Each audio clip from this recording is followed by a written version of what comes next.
లక్షణాలు positive symptoms అంటాం. చాలామంది అడుగుతారు, పాజిటివ్ అంటున్నారు కదా, మంచిగా ఉండాలి కదా, ఎందుకు దాన్ని జబ్బులో ఇంక్లూడ్ చేశారు అని. పాజిటివ్ అంటే ఏంటంటే స్వతహాగా మనుషులుగా మనకి ఉండనివి, మన కుటుంబానికి తగ్గట్టుగా, మన కల్చర్ తగ్గట్టుగా, మన సొసైటీకి తగ్గట్టుగా భిన్నంగా ప్రవర్తించడం. అంటే అందులో ఏముంటాయి అంటే 2 పదాలు చెప్తాం, డెల్యూజన్స్, హాలుసినేషన్స్ అని. డెల్యూజన్ అంటే ఏంటంటే ఫాల్స్ బిలీఫ్, అంటే అపనమ్మకాలు. దానికంటూ ఒక ఎవిడెన్స్ ఉండదు, ఎంత ట్రై చేసినా మనకు ఒక ప్రూఫ్ దొరకదు, కానీ ఆ వ్యక్తికి అది ఖచ్చితంగా జరుగుతుందని నమ్ముతారు. ఎలా ఉంటాయంటే, ఎవరో నన్ను ఫాలో అవుతున్నారు, నన్ను వెంబడిస్తున్నారు, నన్ను చంపేయడానికి ప్రయత్నిస్తున్నారు. అది ఎవరో ఒక వ్యక్తి కావచ్చు, ఒక సంస్థ కావచ్చు, ఒక సొసైటీ కావచ్చు.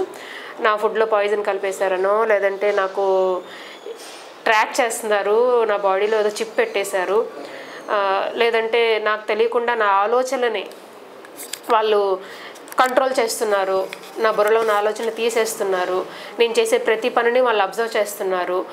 ఇలాంటివి రెగ్యులర్గా జరగనివి, మనం ఏంటి ఇలా కూడా వీళ్ళు ఆలోచిస్తారా అని ఆశ్చర్యపోయేవి.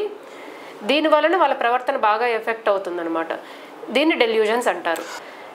ఇది ఎంత ఎక్కువగా ఫిక్స్ అయితే వాళ్ళ ఆలోచన విధానం అంత మారిపోతూ ఉంటుంది, వాళ్ళ ప్రవర్తన అంత విచిత్రంగా అవుతూ ఉంటుంది.